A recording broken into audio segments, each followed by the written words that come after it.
Assalamualaikum warahmatullahi wabarakatuh. Good evening.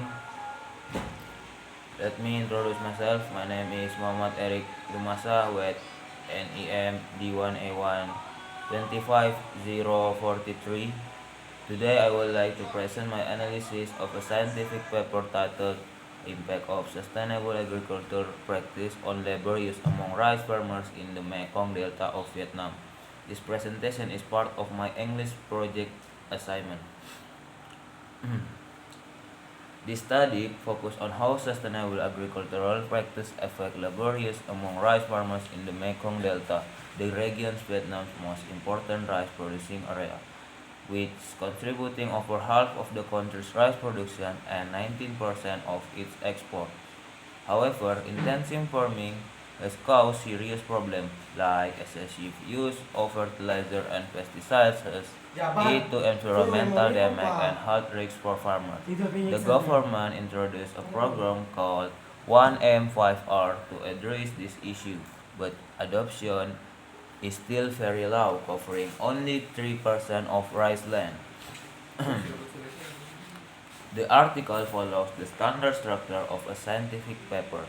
It begins with little and abstract, which gives a quick overview. Then the introduction provides background and explain why this research is important. The method section describes how the research was conducted, including data collection and analysis. Results are present objectively, followed by discussion where the authors interpret their findings and compare them with previous studies. The conclusion summarize the finding and offer policy recommendation, and finally there is a comprehensive reference list with 81 sources.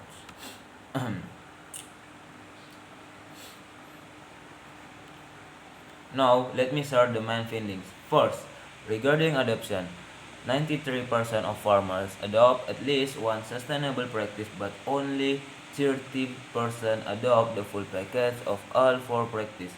Second, in terms of labor, SAPS significantly reduced total labor demand by 60 to 34% with the combination of three practices giving the biggest reduction.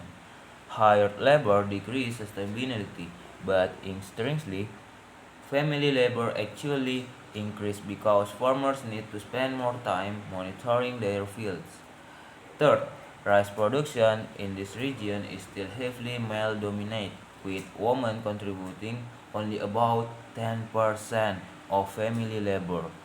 Fourth, the full package increased rice yields by 8%, but partial adoption actually reduced yields. However, profitability doesn't improve significantly because Vietnam lacks certification system and price premium for sustainable products.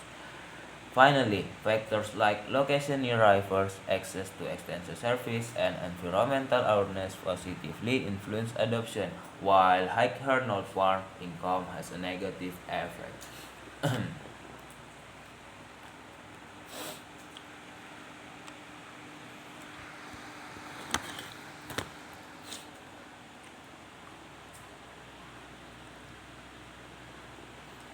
I have rewrite the abstract using my own words. It covered the background, objective, methods, result, and conclusion. The key message is the full SAP adoption reduce labor and increase yields, but without certification and price support, farmers may not see economic benefits.